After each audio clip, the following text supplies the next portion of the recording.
Tallinna Vee eesmärgiks stipendiumite väljastamisel on motiveerida Tallinna Tehnikaülikooli edukaid üliõpilasi, et nad saaksid keskenduda oma õpingutele.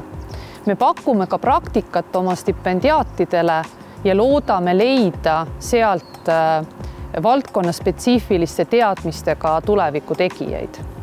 Meie juures on läbi aastate praktikal käinud innukad ja uudishimulikud noored inimesed, kellele oleme saanud tutvustada Tallinna Vett ja selle toimimist.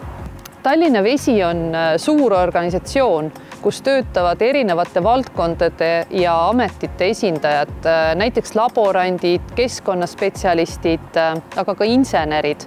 Paljudel Tallinna Tehnikaülikooli üliõpilastel on võimalik teha meie juures oma praktikat ja tulla ka hiljem meie juurde tööle.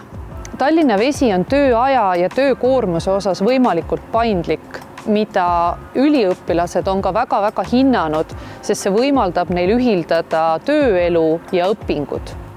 Päris paljud meie praegustest juhtidest ja oma ala tippudest on oma tööelu alustanud just praktikandi rolliga ja heaks hüppelauaks selleks on kandideerida stipendiumile. Me oleme noorte suunal aktiivsed olnud läbi aegade. Näiteks meie spetsialistid on käinud koolides loenguid pidamas, oleme käinud ennast tutvustamas, osalenud erinevatel messidel, aga ka mis hästi oluline, me oleme avanud oma uksed tudengitele, ka näiteks siin veepuhastusjaamas või siis tutvustanud reoveepuhastusjaama, mis asub Paljassaares. Miks pakkuda noortele stipendiumi? Ma arvan, et see on lihtsalt suurepärane võimalus panustada Eesti arengusse ja noorte inimeste tulevikku. Soovitusena teistele ettevõtetele, kes samuti kaaluvad stipendiumite väljastamist, soovitame hästi läbi mõelda kommunikatsiooni, et see oleks läbipaistev, selge kõikidele osapooltele.